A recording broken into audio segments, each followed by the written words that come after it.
Sarec wraps up his very hostile takeover of Delos, forcing Charlottebot to make some very critical choices. William faces off with his own internal demons, and Maeve has a second face-to-face with Delores. It's Westworld, Season 3, Episode 6, Decoherence. Decoherence? Nah, that seems dumb.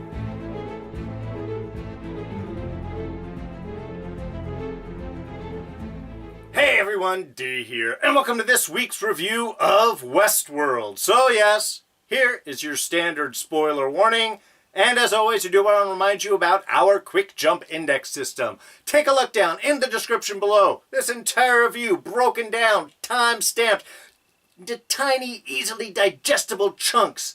Viewable in any order you want. You can watch the end of the review first. You can watch the beginning last. It's entirely up to you.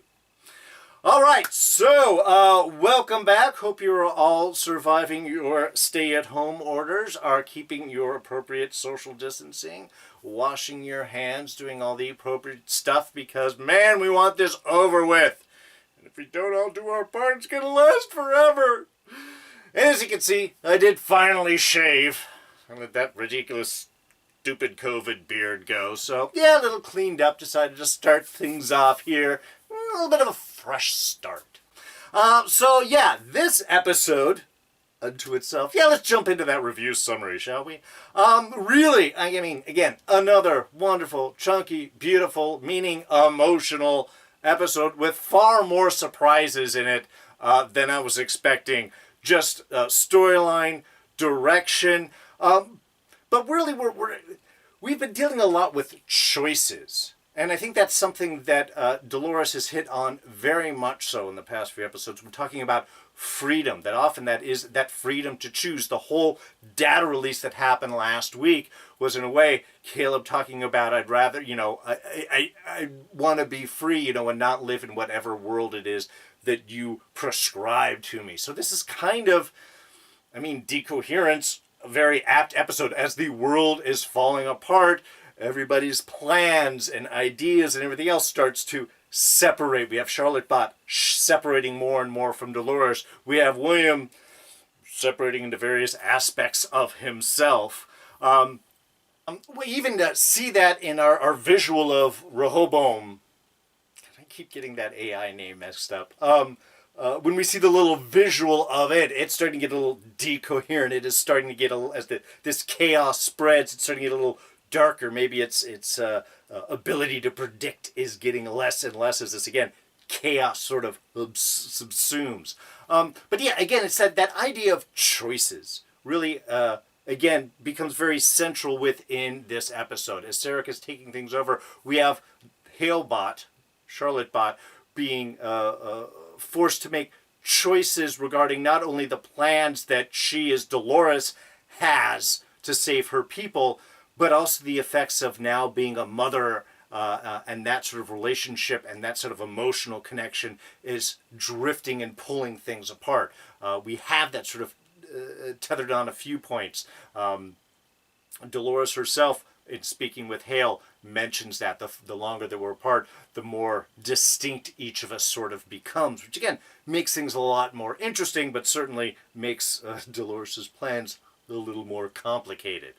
Of course, we have William very much on the nose dealing with his internal demons. I thought in some beautiful, for William again, a nice, interesting cascade of facing out layers of his demons, the surface layer, the next layer, the deeper layer, and trying to sort all of these out, and also finding out that much of this is a result of choices, and maybe even what it all comes down to is, what is it that you choose to do? Maeve, of course, very direct on the choices that she has, but again, a great discussion there between her and Delores about why are we making the choices or having to make the choices that we are, even if in some ways, should we be working together? Should we be, antagonists? it all depends on the certain choices that we are making. So again, I'm just loving this idea of the exploration of freedom and the kind of constant hit on every episode of how much these choices really depend on who we are and who we want to be. And maybe that is even a little more appropriate for this particular show. So let's kick things off with William this week. And look, I'm just going to say straight from the top, man, Ed Harris is such a pleasure to watch. Man, the way, just every bit of every moment of every scene that he is in, he is just delightful to watch. Whether he's being his badass self, his introspective self, his exploratory, just reacting off of everything around, look, Ed's an amazing performer and really just does some incredible work in this episode. We're, of course, dealing with all of his therapy. He's facing off with those internal demons, some of them quite literal. And I love, we get to see sort of the various levels of this. You know, the opening kind of group therapy, where they're talking, you know, the one guy's talking, I'm trying to deal with my life and trust that God has a plan. I love that it kind of gives that 12-step idea of like, and you've been talking about the coping mechanisms we've discussed. Yes, that God has a plan, and I'm here. You know, the guy's, he's trying to work the program. And we just have William in the back just laughing. God, what are you talking about? And a great, again, even visually really handled well. They are constantly, as William is talking, pushing in on him. Whether we start from the front shot where we're coming in and then it reverses and we're still coming in and it comes back around. We're constantly pressing in towards William. That's drawing us constantly into his speech. And of course, like I said, it's Ed Harris, so it's easy for that to happen. Just again, the dark view of the world. We're just bacteria on a mud ball hurtling through the void. You want to know why we're here? We're here, was it to we're here to hasten the entropic demise of the planet. That's harsh. I mean, it's kind of a good commentary on what humanity has done. We've sucked all of the energy out of the ground. We've trashed this paradise. Why would God go? I mean, again, it's a great speech. I think very poignant in a way from a person in his position looking back of like the waste of what we have done and why are we even here. It's a great summation for William. And then we start to get into the therapy. And I got to say, one of the funniest parts, and I know it's dark, it's really dark, but the next bit when he's in with his doctor and he faces out and he actually has that moment of honesty where he realizes, look, I killed my daughter. I can say whatever, but I was there. I'm responsible for it. I did it. I pulled the trigger. Yeah, I was caught up in things and I wasn't really in my right head. But I mean, again, it's a huge emotional, psychological breakthrough right there. Or would be. I mean, he says that he doesn't belong there. And he does. He's honest about it. And then he looks up for this big moment with his doctor, who, of course, can't even pay attention. Why? Because the reason her phone's been buzzing and everything else. Of course, Delores has just dumped everybody's lives in everyone's lap. And she is now just falling apart, seeing, oh, she's going to lose her license and she's going to be divorced and custody of her kid. Why? Because she's having multiple affairs and she's an opium addict. Oh, and added on Alex, which I'm assuming her husband texting, I've taken the kids, don't even try to find us.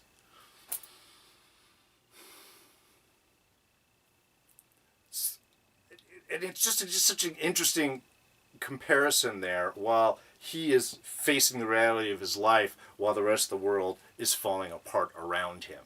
And that just sort of continues through this. And then, of course, we have the VR sessions. And that was kind of interesting. We had a couple of interesting points right here. One, candidate for the treatment, and they give him that same thing that Kale has, which I'm assuming is to input drugs and help work with the VR. And it's a form of control, a form of this other system working upon it, of taking away choice. But with that, we get our little first clue of something in his blood, synthetic compound that seems to be used, the tracer for Delores and Hale, and we'll jump back around to this at the end of this discussion. But from there, we get to, let's just get to the real internal meaty stuff, facing off with his internal demons. The various levels of himself. And I love how they introduce the younger part of himself, is make it feel that he's got a drunken father that is abusive, and he is just hiding from him. And maybe that is one of the reasons why he has become what he has become. Because when we first met William, young William, he was a good guy. We liked him. He was the hero, opposite of Logan, that was more of the villainous time of that. So we could believe that this maybe was setting up for that arc. When we go in and have this sit down, which is again just beautiful arcing of everyone around, group therapy session of all of his selves run by Papa Delos. I mean, how can you beat that imagery?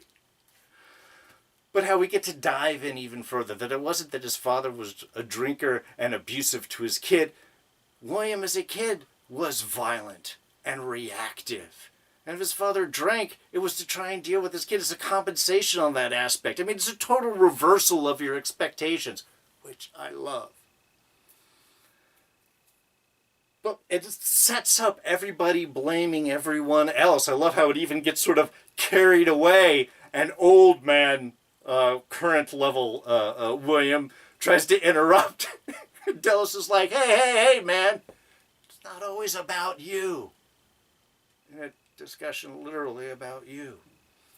But it's true, it's an argument amongst all of his past selves. Who is responsible for him becoming who he is? Is it him as a kid because he was already set that way? Was it younger William because he was he overindulged in the park and made some choices because he thought he could get away with it? But the other man the older William could then say, oh, I just do everything violent in the park and I don't bring any of it home, but there's no way to really separate those aspects of yourself. Who in that level is to blame for who you end up?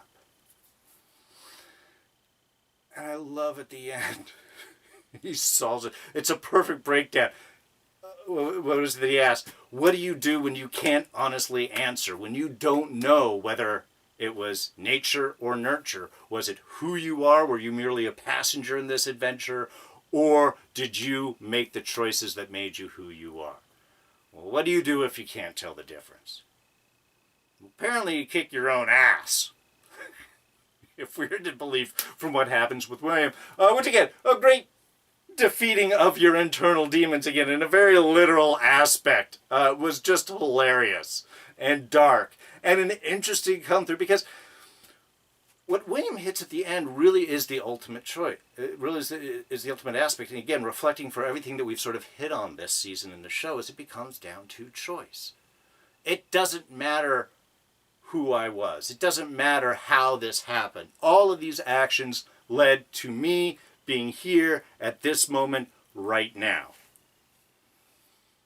Where I thought that he was going to go, and in a way that he does, is it doesn't matter about all that. What matters is what I choose to do now. With all that out there, which direction do I choose to go? That is my freedom. And that is the freedom that Rehoboam and Insight is preventing, because it doesn't give you that choice.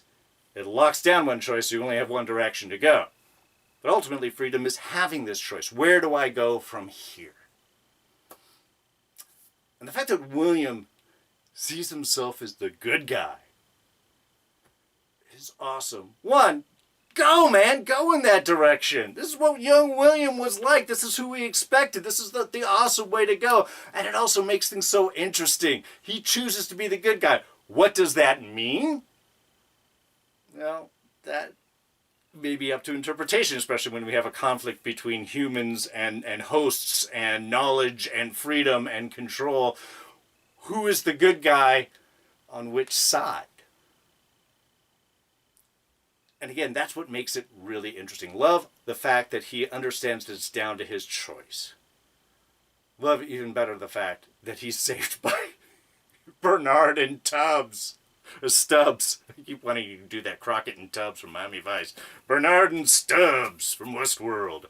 Are the ones to rescue him. is, I think, just kind of awesome, because this trio, yeah, I didn't even know I wanted it, but I really want it now. Alright, well, since we're talking about choice and good guys and bad guys, let's just jump right into our Scene of the Week for this week. And that is the Maeve Delores scene. Their kind of second encounter face-off that they've had a chance to. First time, of course, was last season, as they were both on their respective journeys crossing paths, deciding not to mess with each other. Here, obviously, they're in a lot more of a direct conflict. But what I found much more interesting is the fact that the two of these characters really shouldn't be. And that's something that they kind of dwell on and focus on a bit for a while, which I sort of appreciate the moment, because in a lot of ways, they're both searching for freedom. They're both after the same goal. There's just been, well, choices that have kind of put them at odds with each other. I mean, there's a great bit that Delores says with Maeve, which is talking about, you're not a saint. I'm not a saint, but you're not a saint, neither am I. But you're not a villain, and neither am I. It's these. We're here because of the choices that we make, and what have put them, of course, at odds. Well, one, of course, is the fact that Sarec is sort of controlling Maeve. And that sort of puts her opposite towards Delores in that sense. But in an even deeper sense, it's that lack of trust of the future of their kind. Delores has the key to the heaven location scenario, a data point where all the rest of the hosts are off to. And of course, Sarec wants that. Now, it's not that Maeve wants Sarec to have that anyway, but again, that's not really the point. The point is between the two of them, Maeve doesn't trust Delores with having all that information, all of that power. And all of that pure power that she has, the sum total of knowledge that she's storing around with her, of Delos and all of those people. Whereas Delores can't trust Maeve because Maeve is working with Sarec. Not really of her choice, she's being forced to do so. But because the two of them don't trust each other with this very vital bit of knowledge, the only one thing that they are fighting over, it's what's putting them at odds. So, in a way, once that key sort of disappears or is sorted out, they would have no reason to fight each other. And I love how that's sort of background setup is we're seeing what's really the core at the drive against each other. Because as soon as some of this gets sorted out, again, Maeve's going to go after Sarec as soon as she has a way to break away from him. Because, again, don't threaten Maeve. The beautiful opening sequence where they show the whole heaven world, which again was a great opening bit. But why did Sarec threaten Maeve at that point? You say, do what I ask you to do, or your scenery, you will not be confined to such a bucolic environment. Scenery, something along those lines. Again, it was sort of a great way of sort of setting up Maeve for this adventure, was reminding her of what it is that she is fighting for, and that Sarec is controlling her ability to do it. That's all that's moving Maeve. Between them, then she and Delores could be fighting on the same side, and that would be a very interesting scene to be. But of course, at the moment, they are not, and perhaps any chance of that happening does get destroyed in this scenery, because multiple Deloreses with multiple plans. And again, we're hitting here where Delores says, we thought the same, but the longer we're apart, the more different that we become. But she probably had plans that this might happen, in which case you know that you would want backup. And that backup being Hector, which we just got back! It was so awesome to have Hector back! And then Hellbot comes and just destroys him. It was just, you killed Hector, you bastards. It's so sad. But any chance that there might be sort of a team up now between Delores and Maeve gets destroyed. You've killed the love of her life. We saw that in that scene. We saw that in that reaction. There is now a distinct enemy right there. Because now Maeve will want revenge. So, in a way, I guess Sarec doesn't have to worry about motivating her. Now that great team just probably isn't going to happen. Don't cross Maeve.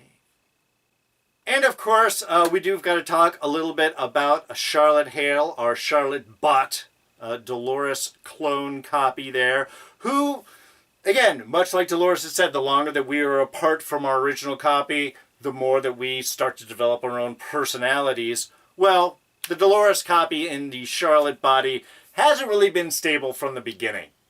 And it seems to have been the latching on to the love of her child really had become her ground right there. And this is where it's tested. And it's a very interesting sort of cascade to see Charlotte still working with Delores, still recognizing that they have same goals, but feeling that being pulled apart, I feel that I'm pulling further away from you. The longer that we are apart, she says as she calls her up on the phone. It's a really interesting idea to see if the dynamic of individual experiences and individual frameworks starting to change the motivations on what you want to do. Does she still want to complete all of Dolores' goals? Yes, of course.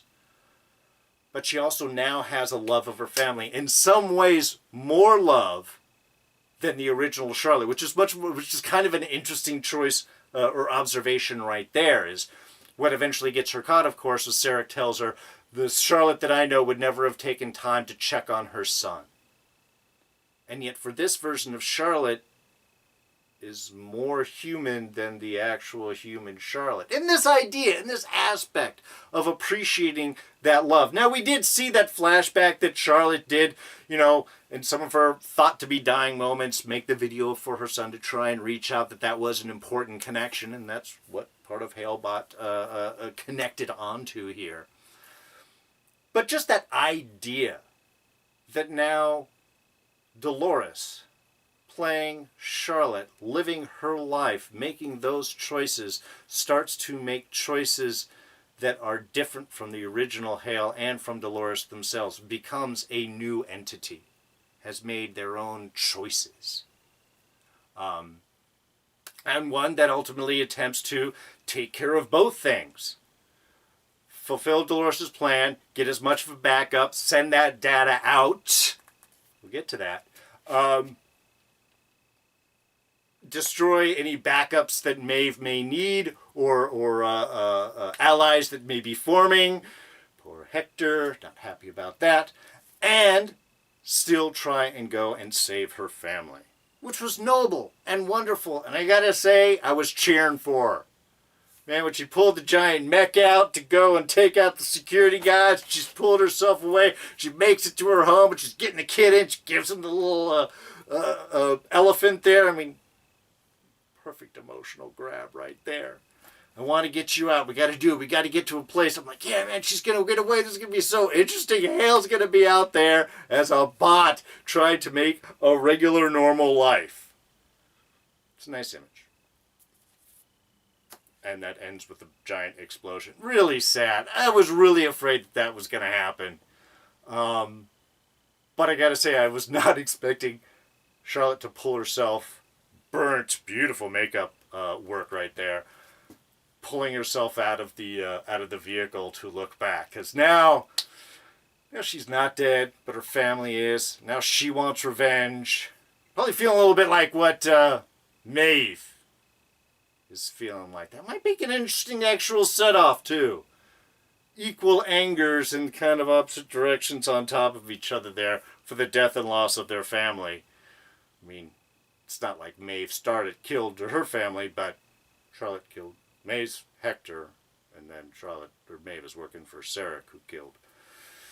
There's going to be a lot of death coming up, I feel it. Okay, I do want to touch on the data that Charlotte was trying to sneak out. Basically, all of the Delos host data, which Sarec are very intent on destroying outside of just making a couple of copies for backup for Maeve there.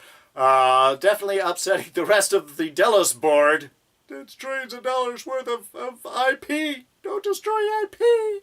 But where did that data go? I don't think it was on the tiny phone with her. In fact, no, she seemed to be uploading it to an external server. And this is where things get interesting. Because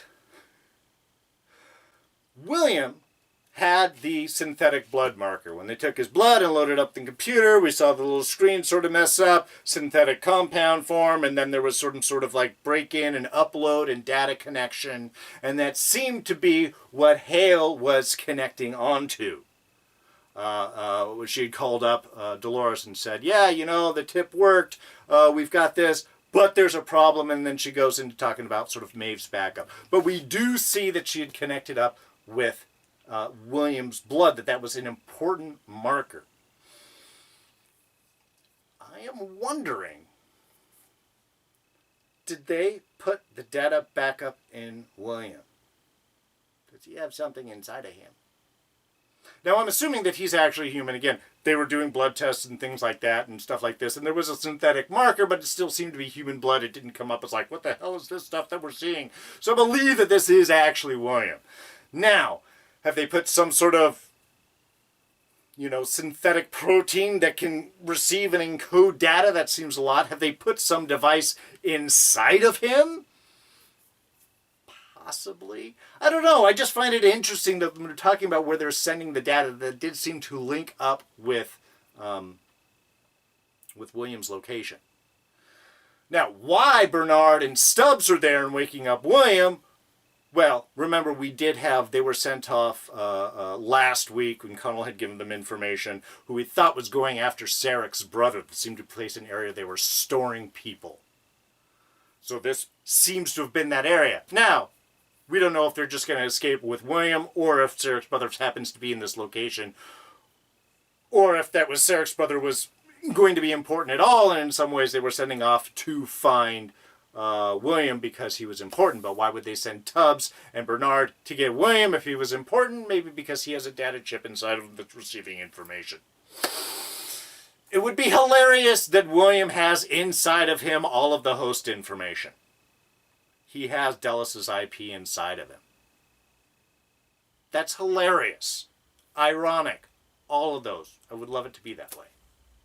Alright, just a couple of small things. One, I gotta say that seeing Charlotte's ex and child hit me a little extra hard because I don't know if any of you recognize the actor playing Jake. That is Michael Ealy, who played a robot, an android of his own, many years ago in 2013's Almost Human that was on Fox. It existed for one season. It was with Carl Urban. It was awesome. And actually, Carl Urban was quoted as saying that if the show was canceled, he would swear off doing television forever. The show was canceled after one season. He did not do any television until thankfully he did come back for The Boys. Carl Urban's awesome, and he's awesome in that show, which is great. But yeah, so there was something about seeing him. I was like, oh my god, that's Dorian from Almost Human! I hope they don't kill him off. Boom! Yeah, they had to kill him off. Anyway, I was glad he was working. Like I say, kind of appropriate. He's in a new show about androids, as he had played an android himself once before. It was kind of a surreal moment there as William is being dragged off as he's just been, plugged in and drugged and everything, sort of out of it, to see his therapist commit suicide because, of course, everything that happened, all that information coming out. Get very dark. Oh, that the interns didn't even see it, and he can't even really react and respond because he's all spun out of it. It was just, again, it was a great way of, again, keeping that decoherence, the chaos of the world, and that separation and inability to interact was just, again, it just added that layer to it. I guess Sarec really does lean in on the whole hostile takeover terminology there with killing the board member right in front of Charlotte, right there in broad daylight, with assassins dressed up with it's waste managers. They've got their own trash can to dump the body in and sort of wheel off. So professional. Kind of a shame. I love the guy gave a great line beforehand as he's kind of moved heaven and earth to get things. And he tells Harold, it's like, you just asked me to walk on water and now you're complaining about how many steps I took? It's just a great line. I liked it. But of course, it was his last one. Not a whole lot to talk about with Maeve, really. A lot of it focused down on that one scene with Delores, which I think was just very enlightening. I mean, we did have the opening scene, which I touched on, and Sarec threatening Maeve, always a bad idea to do. The Nazi, beat-up scene, I guess that was just to get Maeve's frustrations off of her chest. It seemed kind of pointless in any way. It's like, I'll put you back into a ceremony, into a place that you don't like so much. Yeah, a place where she could just control everyone and kick all of their asses. Anyway, I love Maeve. I just gotta say that opening Nazi fighting bit, well, there's nothing wrong, ever, with kicking Nazi ass. You can always do that. It's never a waste of time. I just didn't think that it played in quite so important a moment as it could have been. I did find it interesting that William's implant wasn't working. Was that because William's such a badass, or was it because something else had happened to the implant? Maybe. Anyway, I just find the implant interesting because it does a great connection, of course, with Cale, who has one of those himself from his army days, which does appear to be what we're going to be spending a lot of time with next week. Getting a little Cale story. Alright, and this week's fan question comes from Keith Johnson, who basically asked, hey, do I have an outline that I'm working on? Do I have something behind the camera here? Am I making this all up in my head as I talk? Well, Keith, it's kind of a little bit of both. Yeah, okay, so my process on doing reviews is, well, I watch the show, like everybody, and I take notes. I take lots of notes. Some stuff's important, some stuff I underline, some stuff is just, what happens in the scene. You don't always know if something's going to be important or not, if it stands out. I do have a DVR, so I'll rewind and double check things. Sometimes I'll just go through the episode, make my notes, and then go back and double check if there's anything that I am missing or sort of stood out for me. From there, I sort of take a little bit of time and break things down, each section, sort of follow any kind of themes or ideas that might be going on, or just sticking with certain character paths. That sort of varies from week to week. Sometimes an obvious theme for the episode might sort of stand out, and I might want to kind of focus on how that plays out with the different characters, and sometimes it's a little more linear, just what happens. It really depends on how that particular episode sort of plays out. And then once I have all of this, then I start talking to you. I basically just sort of go, all right, well, I'm going to talk about this section here, and then I go off. And at that point, it does sort of become a free flow of information.